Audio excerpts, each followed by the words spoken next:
Welcome to The Paradigm Shift on 4ZZZ 102.1, where we challenge the assumptions of our current society to resist oppression and investigate alternative ways of living, for a world based on justice, solidarity and sustainability.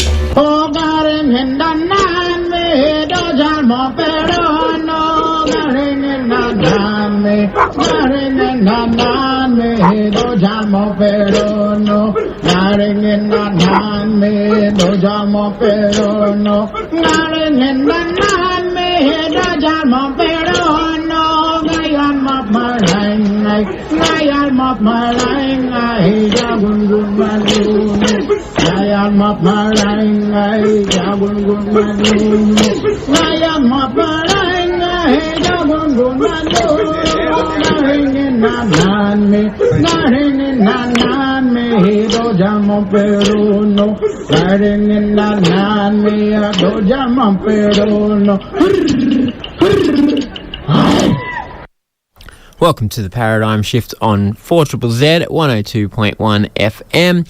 It is your local community radio station. My name's Andy. I will be with you for the next hour, and we are broadcasting on Yagara and Turrbal country.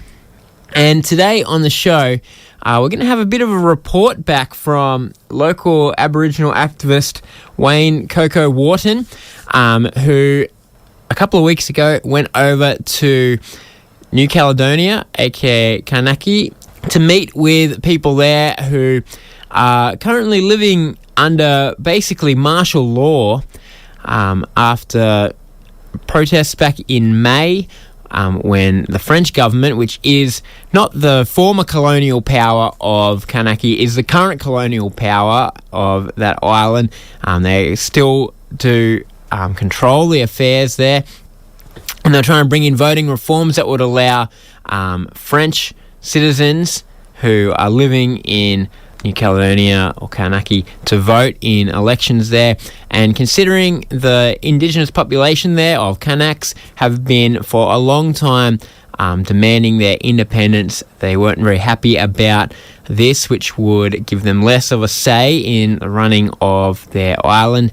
And so there were big protests. You might have heard about it, you know, these kind of stories from these small countries briefly pop up in our news cycles amongst the endless self-absorbed stories about Australian politics or the obsession with the US.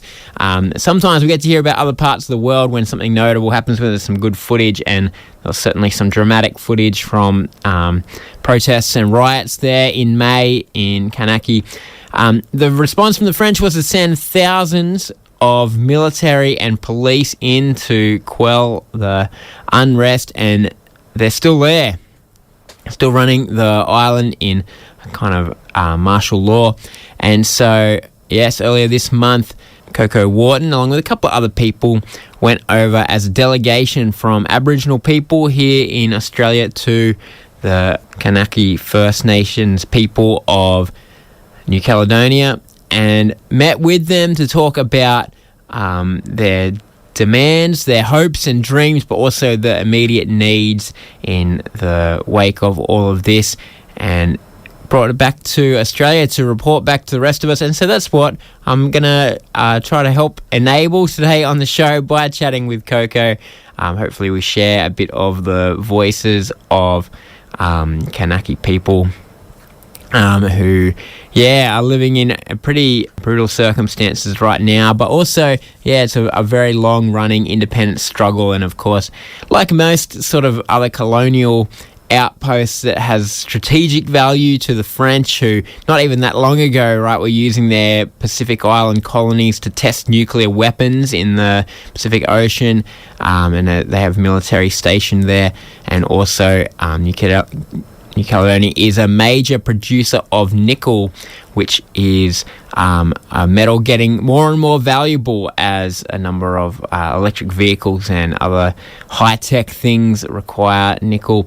And so the French are not too keen to give it up. There have been independence referendums which have voted against independence, but of course the Indigenous people are less than half of the population there, and so it is hard to get those votes to go the way that they want, and it will be even harder if the voting reforms get through. The reforms did get put off, actually, the response to protests in Kanaky, but also the domestic situation in France, which has been quite unstable politically.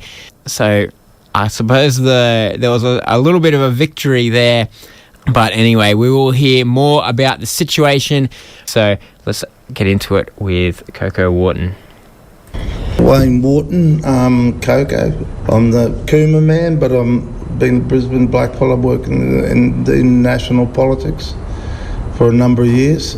Represent the Brisbane Sovereign Embassy and the Treaty Before Sport, as well as the convener of the National Embassies Working Group. Before we get into talking about the Aboriginal delegation to Kanaky, which is a big thing you've done recently, do you want to tell us a bit about Treaty Before Sport, what it's about? Well, Treaty Before Sport is a national program where we don't believe that people should be engaging with Australia in sporting activities until the human rights and the legal arrangements about occupying this continent are worked out. Similar to what happened in South Africa and similar to what was happening here in the 80s, we still believe that the interaction with the rest of the world shouldn't be going ahead until the domestic occupational questions have been heard. All right, so separate to that, there's been recently, you've been working on doing solidarity with some of the Indigenous people of the Pacific, Kanaky people in what's known as New Caledonia, around some of the protests that's been happening there. And as part of that, you did a delegation to Kanaky the other week. Do you want to start off with telling us, how it came about doing this kind of solidarity stuff? Well, what had happened, I've always been involved in global politics, I guess, since the late 70s, early 80s, and I guess solidarity is it began when we supported places like South Africa, mainly being the occupation of South Africa, the colonisation, the imperial privilege that has gone on since the 80s, the creation of East Timor, the creation of Papua New Guinea, the handing over of west half of New Guinea to Indonesia. So it's always been at my fore is that I was brought up that no one's free until we're all free. And so if there are people that are less fortunate than us around the world that are getting the wrong end of the stick, well, then we should be supporting those people too. And I teach my children that as well. And that they should be on alert for those things.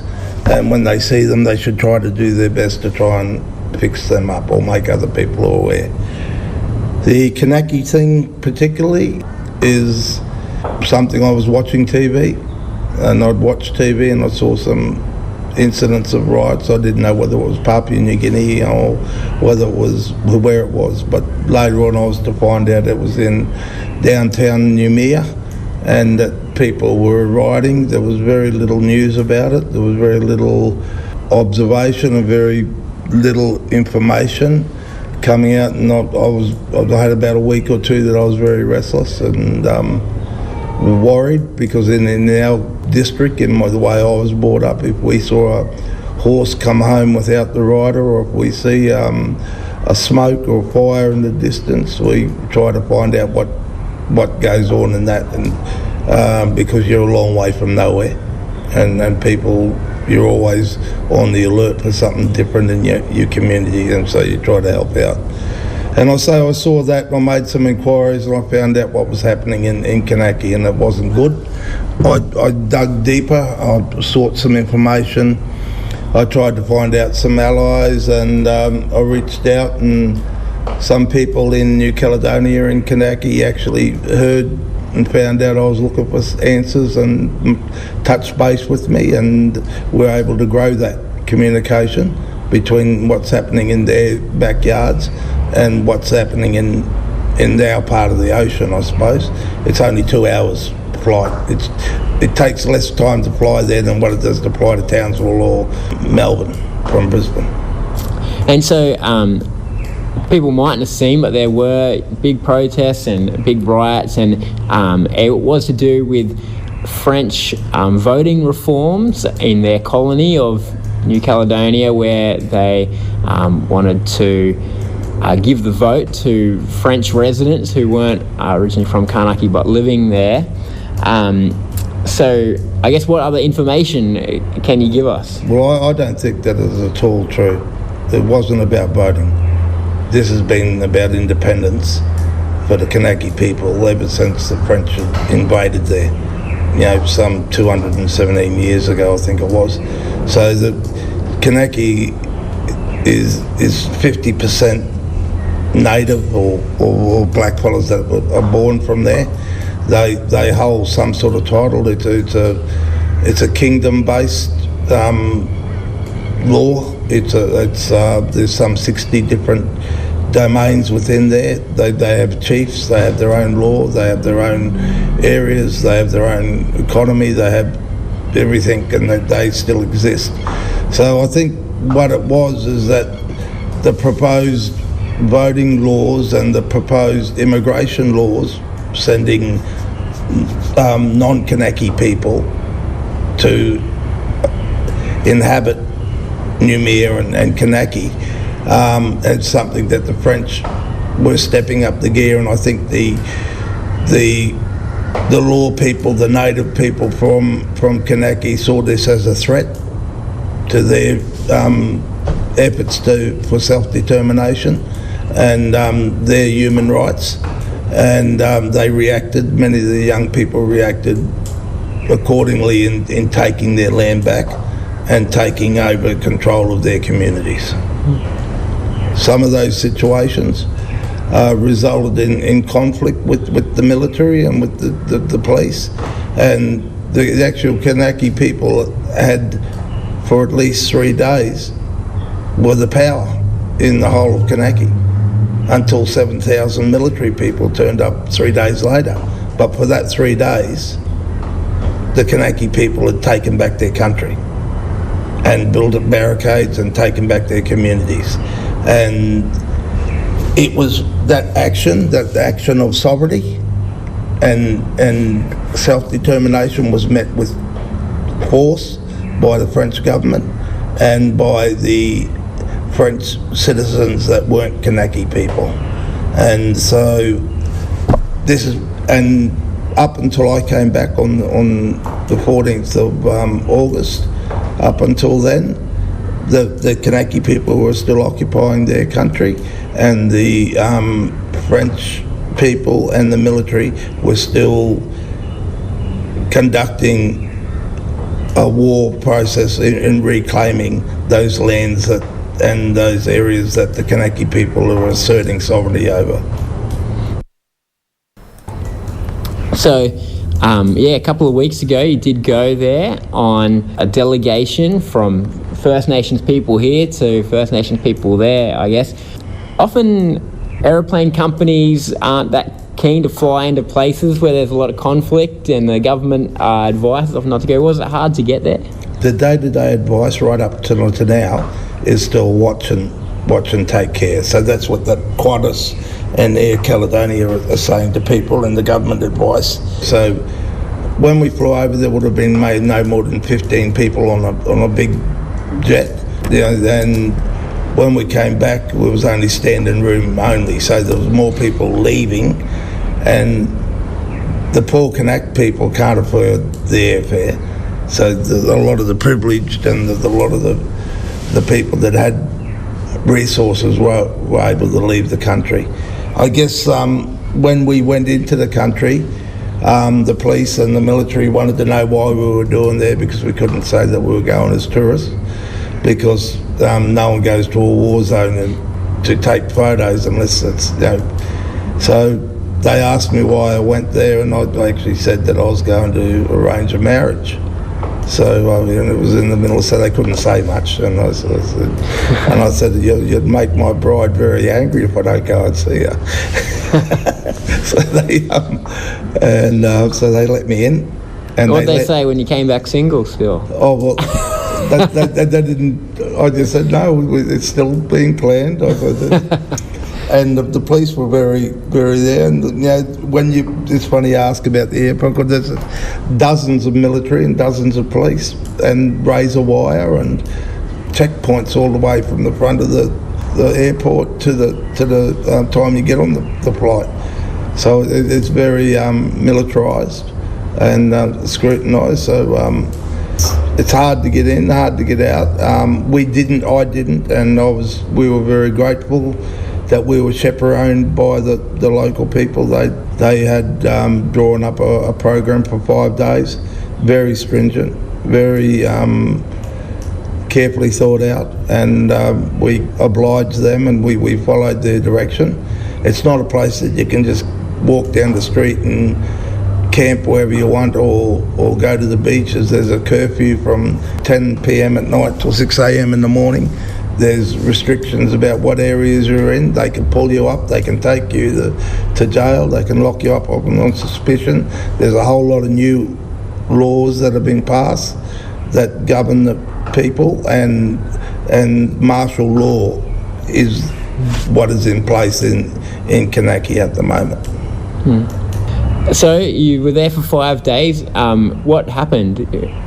What people did you meet and what conversation did you have? We met, but because of security purposes, and Kanaky's not a big place, so it doesn't take long to recognise a new face in the crowd over 2 days or something. So the organisations there are very tight because of the repercussions. But we did meet the CAT, which is the main group that is at the forefront. They're the ones that are representing the legal team. They're the ones that are conducting the politics. They're the ones that are supporting the chiefs and the chieftain systems. They're the ones that are running the barricades. There is a lot of support groups that don't want to be named, that don't want to be identified, that are trying to identify ways of bringing aid to the people. They've got nothing. They're the poorest of the poor. They can't afford the airplane trip out. They can't afford medicines that people need, the day-to-day food. There's no travel. There's no school. There's no transport. So vehicles is very hard. Fuel is very expensive. The very means just to survive the day-to-day is an absolute pressure for the people. So we got to meet a lot of them, a lot of different communities, a lot of different chiefs. There is a network. I've been given permission to speak about the struggle. I get information given to me on a daily basis. Messages are coming out, information that's coming out on a daily basis. So I'm able to take that information and try to give it to people like yourself. So I'm also trying to contact human rights organisations such as Amnesty and the different universities that propose that they're experts in human rights. And I must say that to date is that they're doing nothing. And it's taken me 5 days of the phone to try and make contact these people and to get them to send observers into the country to observe how the people are living on a day-to-day basis, how kids are surviving, how families are surviving, and they're not. No one's responded, no one's taken it serious, and no one's sent anybody over there. I guess there has been some news reports, like you said, you saw it on TV. I mean, what do you think of, in terms of information that we're getting in the rest of the world, how does that compare to what people on the ground are telling you? The only information that I've seen was the young girl from Corona Correspondent on the ABC that went to air last Thursday. And when they put that to air, it was out of date. People were still being killed. Meetings were still being blanked. People's communities were still being raided. People were still being dispossessed and harassed on a daily basis. And to even go one step further, there was another 2 people that were shot. Now, we're not hearing what's going on up in the mining towns, up in some couple of 100 kilometres way up in the north, and what's happening in the middle, where they're isolated communities, no power, and these mining towns, and we don't know what's going on there. You know, it's the information that's coming out to the ABC, and then all the commercial media associations in Australia should be hanging their head in shame, because they're actually complicit in this act of genocide and illegal occupation of Kanaky that's going on at the moment. They're not reporting on it. They're not demanding that human rights be upheld in those communities, and you know, it's shameful. And any of those, and you know, it's a credit to yourselves that you know you've taken it upon yourself to make sure that people know. But other than what you guys are doing and what we're doing in our own ways through public media and social media, the commercial media outlets in Australia should be hanging their head in shame. So when you talk about worries about, say, what's happening in the mining communities and stuff like that, is this, you know, the French military and everything that's come in after the riots, is that what the issues are, that they're going into different places and doing kind of violent responses? We know that there's been 12 that's been killed in Noumea. We don't know what harassment, what circumstances a lot of those regional communities are living under. We don't. And we're trying to actually put together another journalist with some equipment and with some better cameras to take better photos. We didn't have the gear to do it, but we also don't know how the military is going to react as soon as someone's 100 yards away from them with a big camera with a big zoom suddenly taking photos. The people that were responsible for us didn't want to put us in that position at that time. Yeah. This time now, the person that we're sending over will attempt to take those photos, will attempt to take the stories, and will attempt to get this information back. But we have to do it at arm's length from those organisations, as to not bring them and involve them in the action. Were people there happy to see you? Were they glad for that kind of contact and connection? Oh, it was humbling. It was truly humbling, and I had to hang my head in shame. I don't think myself or anyone deserves that sort of reception that we had, but every community we went to, whether it was the victims community or others, there would be 50 to 100 people that would turn up.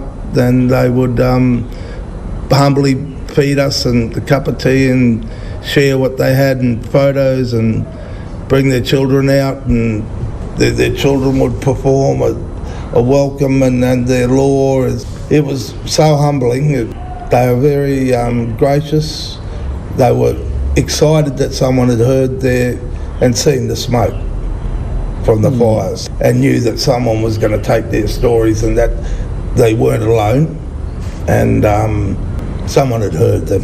Someone had actually taken the time out of our lives to go over there and humbly sit with those people for 5 days. So I encourage people that if they do have a week, or if they do have a day or two and they're not doing anything, there are organisations over there that would welcome you to sit down in their community, and maybe if you're a teacher or you're a nurse, you could do some good with them. Maybe there's a lot of things that could be given to them and that they could enjoy whilst they're manning their communities, and they're in this trap, that people could actually take a soccer ball over there and run some activities for the children during the day or that sort of stuff. But the welcome that we got, it made me feel so humble. And that wasn't in one occasion, that was everywhere. We met with the whole span right across. We sat down, we ate their food, we camped with them, we listened to them. We were very lucky to have a very brave young girl that came with us, named Sarah, and she spent the 5 days translating. She did a great job, and it just opened the door, but they were truly grateful. And there's a lot more work, there's a hell of a lot to do, but they know they need help, they know they need support, and they welcomed it. What's the dominant feeling? You say you're meeting people who their family's in prison or their family have died or something like that. Are people feeling sad or angry or in fear, or maybe they're excited about the fact that they did fight back? All of those things and more. They're adamant it's their country. They're adamant that they have the right to live on their country. They're adamant that all those human rights that other people that have been taken on them, that's what they want. They've been manipulated by the system since 1978, which was the first accord in 1978, then the 1988 accord, and now they're saying we don't want no more. We're not dealing with France. We want the UN. We want our human rights. We want our law. We want our country back. That's what they're saying. They're sticking very firm to that. And I must say, for the 5 days I camped in the city and around the city, I saw no crime. I saw the communities. I saw very humble communities. The young men carving, some activities going on, fishing, hunting, meetings. Everyone's got a smartphone, but there's very little access to televisions or to other distractions. I think the actual arrival of the 7,000 military has really caused a lot of trauma, and no transport, whereas they used to go to the beach, and the beach is a big part of their life. The only people at the beaches are the white communities, and instead of lifeguards, you have 50 or 60 soldiers on the boardwalk with guns, making sure the white people are swimming. It is a very divided country, right? There's luxury resorts and things like that, and then there's people you're talking about living sort of tribal lifestyles. Did you see that kind of division? I mean, you were in the city there. Absolutely. Absolutely. We were lucky enough on the last day we did a drive around, and that because most of the other stuff, the days we were guided 3 hours, and there was meetings from the time we woke up to the time we went to sleep. But what's going on there is just after May 13, Australia flew hundreds of people out, hundreds of Australians, hundreds of non-Australian people, evacuated them out of the zone.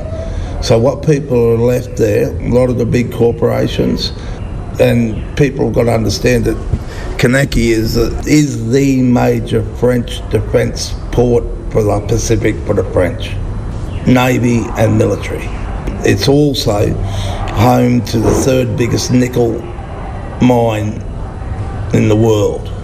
25% of the world's nickel comes from that island. So what's happening is that those people that stayed, in terms of the white communities, have formed their own militia. They're the ones with gun licences. They're the ones with access to rifles and weapons and barricades and fuel and vehicles. And none of the Kanaky people can access the rifles, can access the bullets, can access the fuel, can access the cars, can access the power, can access the satellite phones, all these things. So it's a very one-sided struggle, and it's still got to be played out in some of the boardrooms. Some of the big companies, fishing companies, timber logging companies, the people that are making a living out of the ocean. All these things are on hold at the moment. As I said before, the schools are all shut. They've basically got to be reassessed, and people got to work out where they're going with it. So for the Kanaky people that you met there, what are their hopes for the future? Freedom and land back. That's their hopes, and their hopes are that the rest of the world supports them in that. France is some 5,000, 6,000 kilometres away. The Kanaky people want their independence, they want their land back, and they want their freedom. For you as an Aboriginal person in Australia, what do you see as the importance of these kind of connections? Well, I think we had those connections prior to colonisation. There's some of those people were great craftsmen and great navigators, people that live in the Pacific. I'm a firm believer that there was contact prior to English or French people coming here to Australia, that there was contact between different groups in the Pacific, and there was trade and all those things, because we talk about the same stories, about the sky, about the Seven Sisters, about the Milky Way, about the Orion, about the Morning Star, about the Evening Star. They're all the same stories that we share as people that share that same part of the world. And we've always had a story that we know as Aboriginal people, that our people went from here out into the world, not come from the other part of the world to here. Historians and archaeologists and non-Aboriginal people that want to try and tell the history of the world always tell it from their perspective and not ours. But we've already known that we know these things existed. We know through the various songs that we have and the various stories that we have, the relationships and the connections that we've always had. And so for you now, you're back here in Brisbane. You've seen a lot there and you've got to work out what to do with it. I mean, what comes next for you to support the people of Kanaky? Well, I'm guided by the people, the various groups in Kanaky. I'm guided by the Council of Chiefs. I'm guided by the different social networks that are over there, trying to put food on people's tables, trying to put security and health needs for the different kids in the communities, and trying to provide that support. So those different needs are coming through to me on a daily basis, and I'm trying to link them up with other people here that would volunteer to take those energies on. At the moment, the crucial needs are support for the 600 people that have been locked up in the legal council. There's no legal council over them. They need people to advise them and work with them. And B is the human rights support that they need from the UN, and see the trials of those 600 people, as well as the people that are locked up in Paris, the 10 over in France that are going through the courts. So we need legal people to advise them. And so that they're all direct needs that need to be done now, and getting news out of the breaches of the human rights abuses that are happening on a day-to-day basis. And I work all day. I run my own construction company. That's how I fund my politics. That's how we keep things going. But I only get a chance to do this stuff at night. But I know there are people that work in the universities that specialise in human rights. I know there are people that get paid to work for Amnesty from 9 o'clock in the morning to 5 o'clock in the afternoon.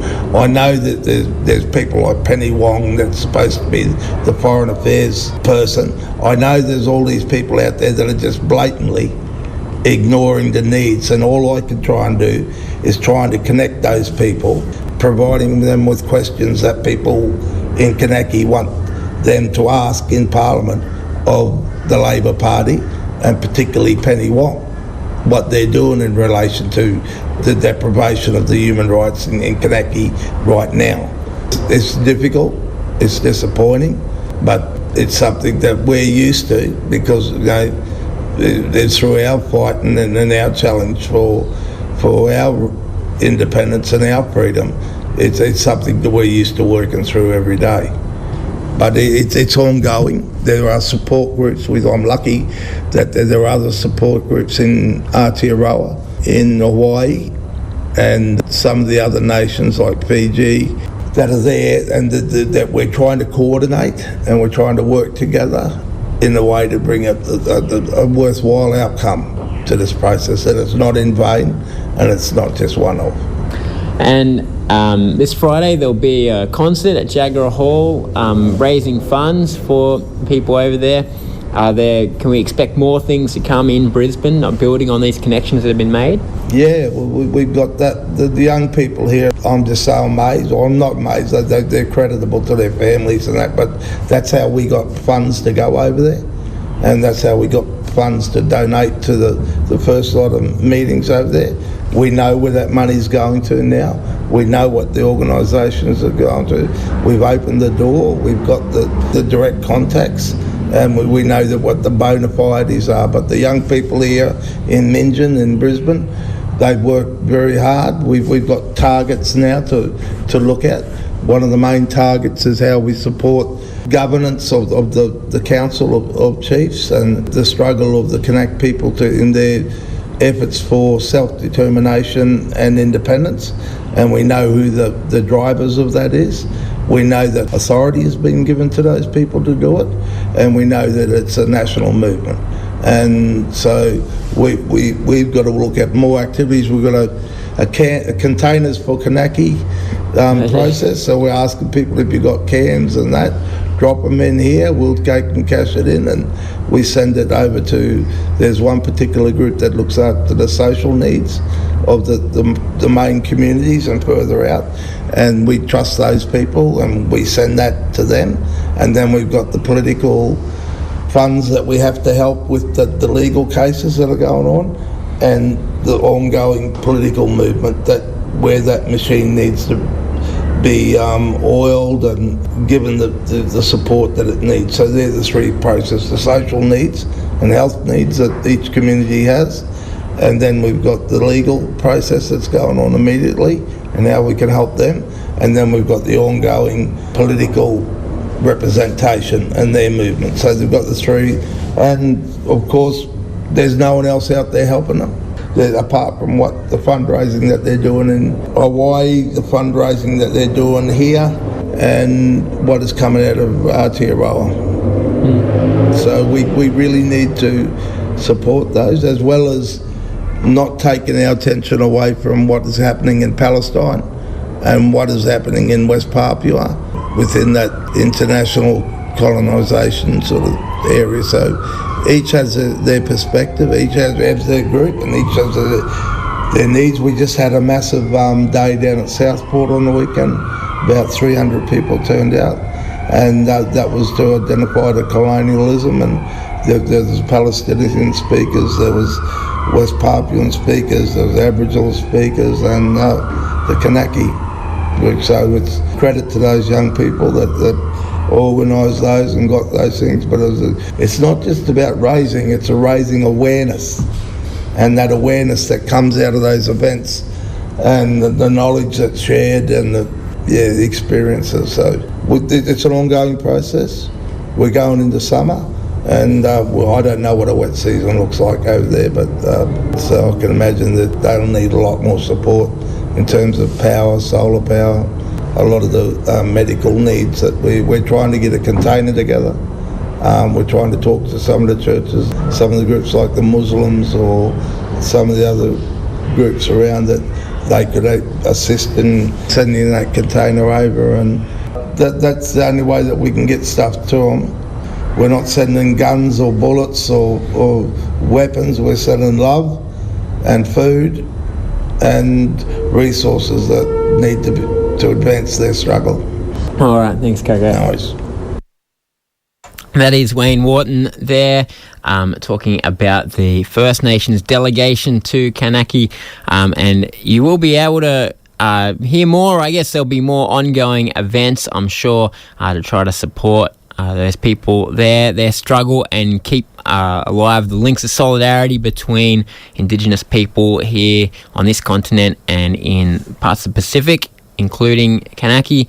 Hey, if you're interested in local events, can I recommend the BRED email, Brisbane Radical Events Diary. If you search for BRED, Brisbane Radical Events, you will find it, and it'll go into your inbox every week telling you what's going on around town. We do our best on Triple Z and the Paradigm Shift to do that as well, but it's hard to cover all the amazing things that people are out there organising, so that email is there as well for you, and I'll see you next week.